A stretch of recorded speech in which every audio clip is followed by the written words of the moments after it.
Remember when everyone would ask you when you were little, what do you want to be when you grow up? And now we're grown up and don't know what we're doing with our lives? Hi, my name is Madeline and I am a college and career life coach.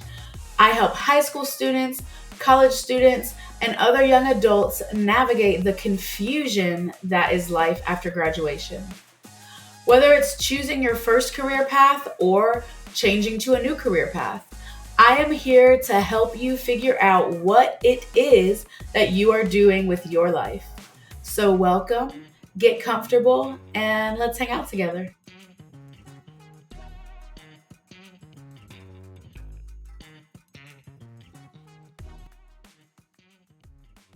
Hi, everybody. Welcome back. I am excited to have you here. I say that every single week, and I really, really do mean it.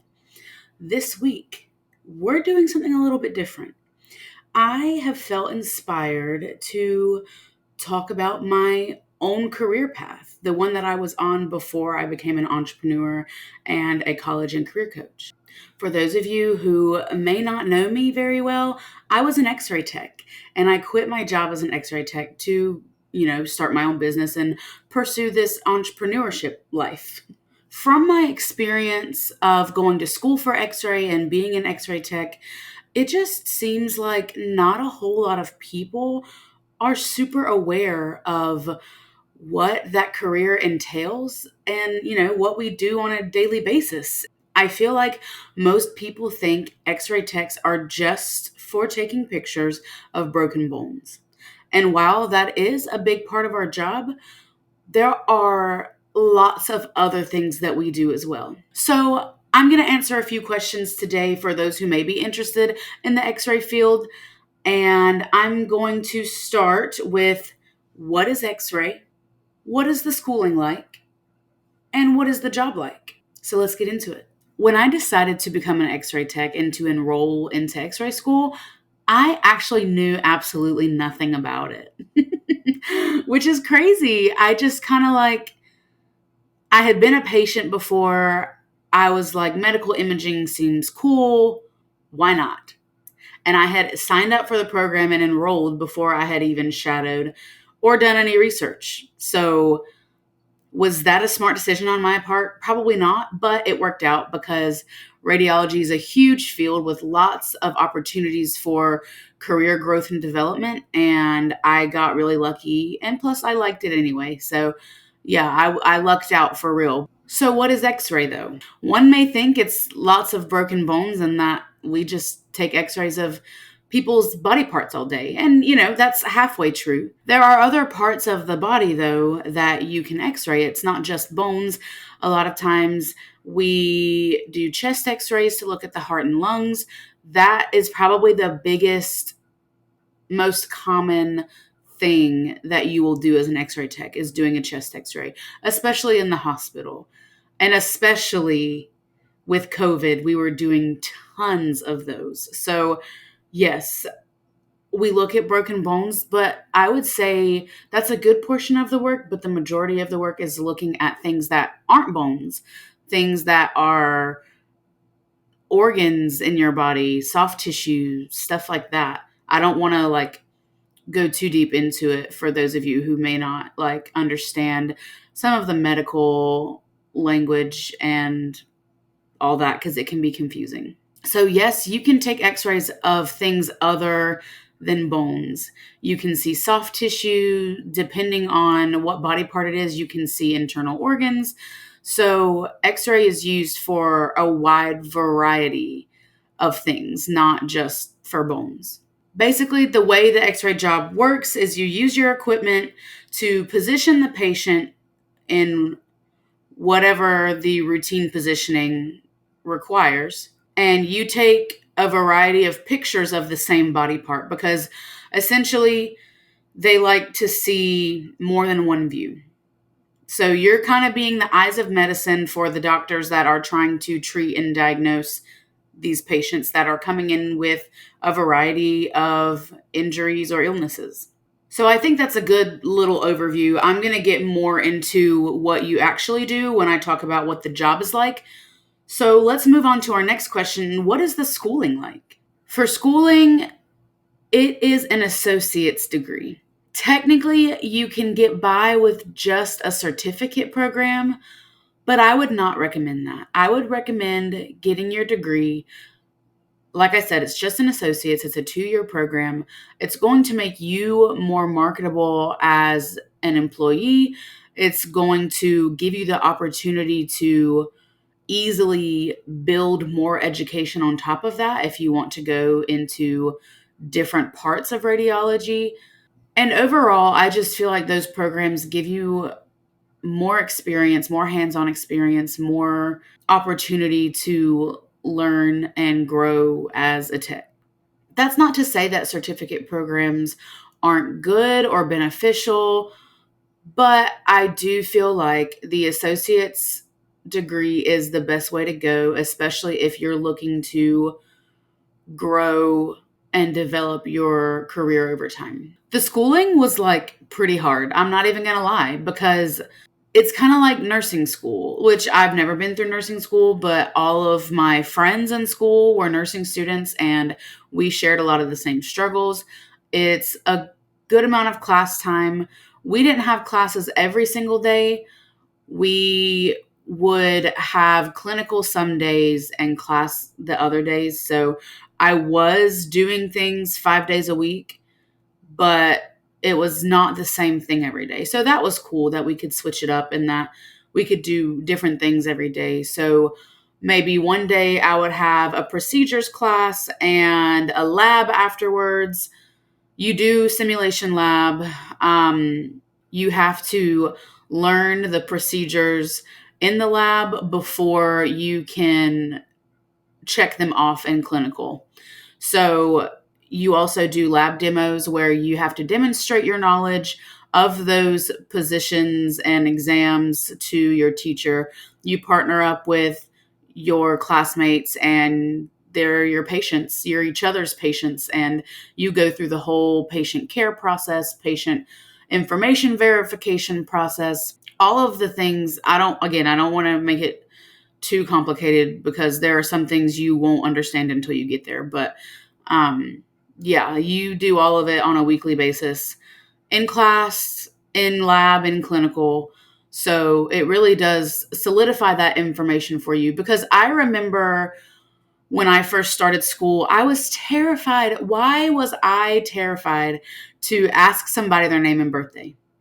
It was just the fact that I wasn't used to it. I was afraid that people would be able to tell that I was new and they wouldn't like more or less respect my authority as the healthcare provider in that situation. I was just nervous overall. I didn't want to talk to people, didn't want to ask them their name and birthday, didn't want to ask their injuries, confirm their exam, all that stuff. That was a scary process for me, but it got easier the more that I did it. So it's going to feel very uncomfortable. It is most definitely going to feel uncomfortable because you're learning a new skill and you're not going to be perfect at it. You may never be perfect at it, but there's going to be a lot more in the beginning that you're not good at versus when you graduate. So you are going to have a lot of learning to do. So I think school was hard in that aspect. Also academically, like it was kind of hard, but I think the hardest part for me was having to know that I was going to consistently be bad at something, whether it was learning a new procedure or trying to nail a certain patient care skill, whatever it was, there was always going to be something that I needed to work on. And as a perfectionist, that did not feel good for me at all.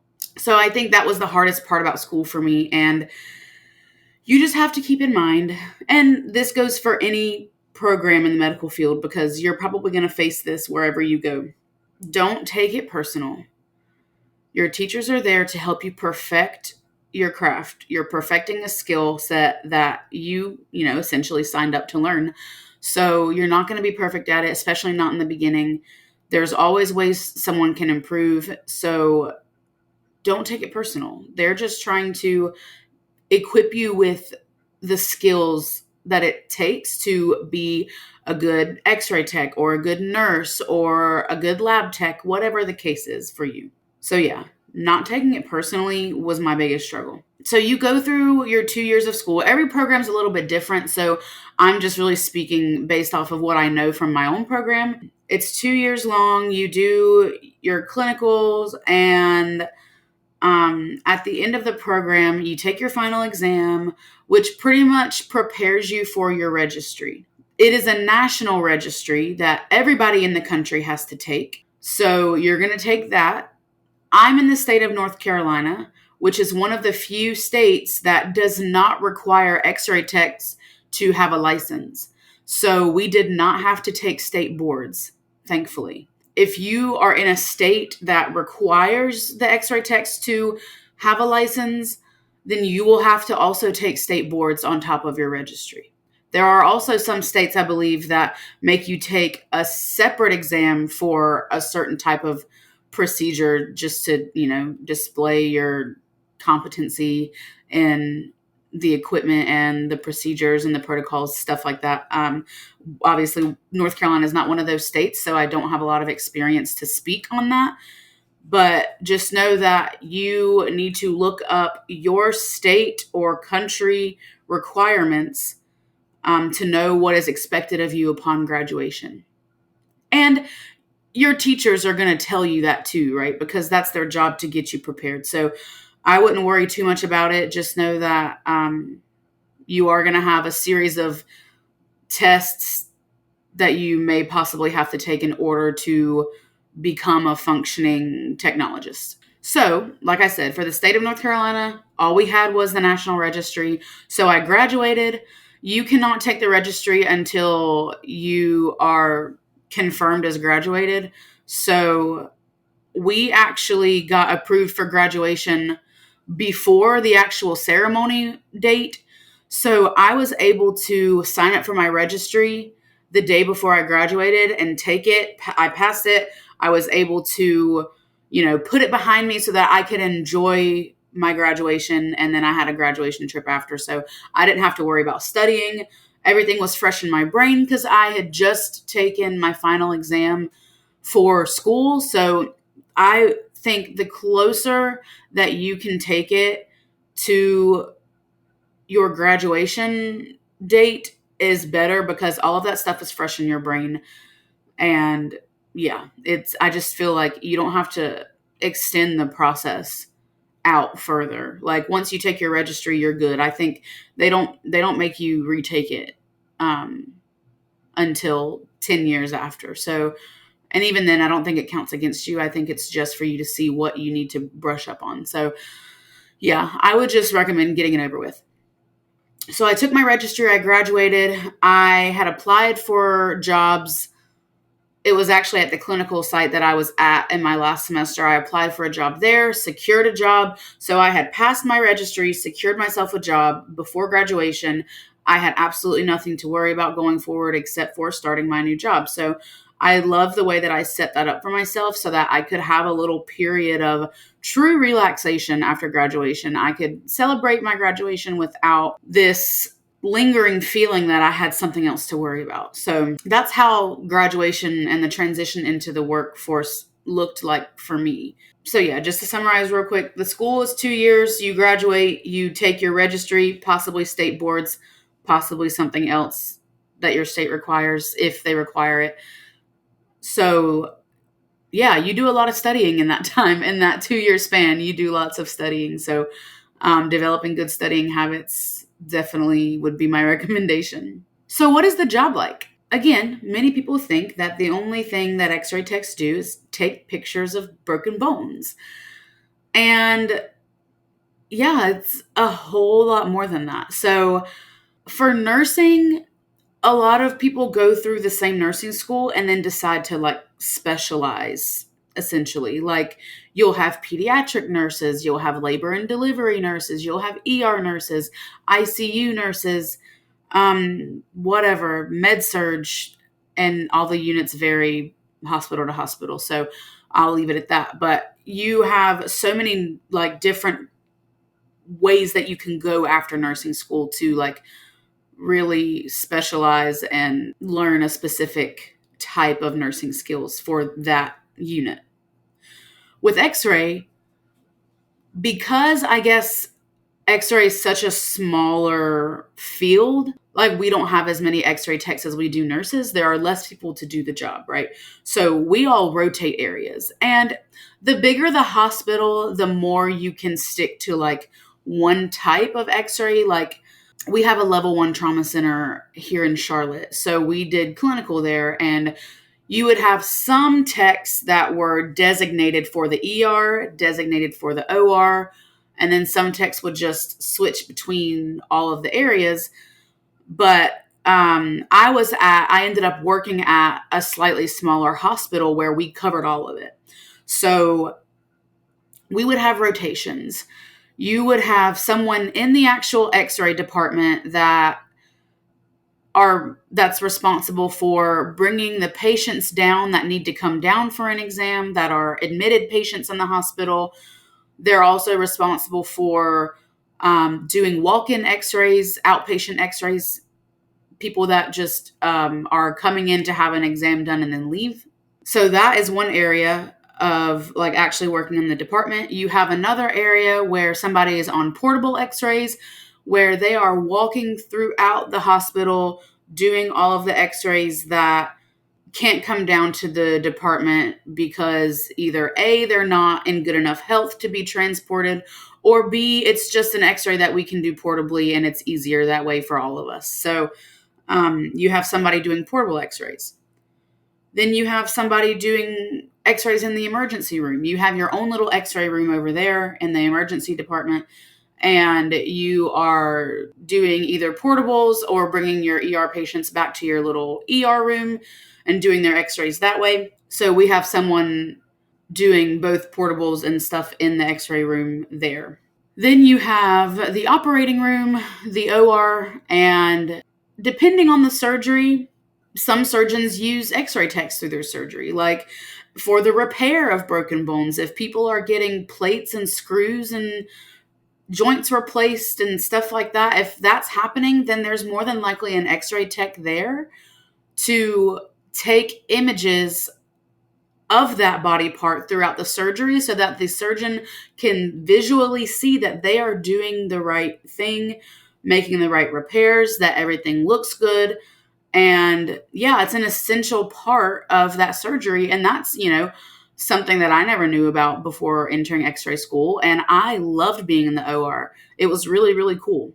Then we also had some people that were float, which meant they would go wherever the volume was the highest. Like if we were having a bunch of OR cases, we would have an extra person in the OR, or if the ER was blowing up with like traumas or whatever the case may be, they would go over to the ER and help out. Or if we had lots of stat portables up in the patient rooms, then they would go help out with that. It just depended on, what the need was that day. So yeah, you kind of move around. Number one, because, like I said, there aren't as many X-ray techs as there are, anybody else. So especially in those smaller hospitals, you are going to have to float around and do different things every day. But also because of a radiation safety standpoint, and I won't get too much into it because for someone who's not in the X-ray field or has not taken an X-ray class, like it might be a little confusing. So basically, taking an X-ray is like taking a picture. You just hit a button. Well, it's not that easy, but I'm trying to summarize here to make a point. You hit a button and it takes one single image. So that is what most X-rays are, right? Then we have live X-ray procedures where you're holding a button down and you're taking a bunch of little X-rays at once so that you can see kind of like a motion picture. So those live X-ray procedures actually put out more of a radiation dosage than just taking a singular X-ray. So that's another thing from a radiation safety standpoint. So that's why we have those rotations every day, so that someone's not stuck doing those live X-ray procedures every day and getting lots more radiation dosage than someone else who may just be in the ER taking quick pictures all day. So yeah, that's just a little bit of a summary of what the job is like. I could talk about it forever. So if you are somebody who's interested in the X-ray field or maybe just radiology in general, I would love to talk to you. I could talk about it forever, like I said, and I could give you lots of information on it if that is a career that you're considering. So I have a free 30-minute call that you can find in the show notes. Feel free to sign up whenever you can. We can talk about it. Or if you just need help choosing a career path in general, you can utilize that as well. When you sign up for a 30-minute free call, it does not require you to sign up for coaching. It is simply just us meeting each other, talking a little bit about what you're interested in, and formulating a game plan for you that you can follow that will help you feel confident in the career that you chose and how you are pursuing it. So that is available for you as a free resource if you would like to sign up for that. I believe next week I will probably make another podcast episode about radiology, but I'm going to talk more about careers that are in the field of radiology as a whole, not just x-ray. So that will give you an idea of the types of careers that you could move into if x-ray, doesn't sound like your thing. So yeah, until next time, stay safe and let's hang out again soon.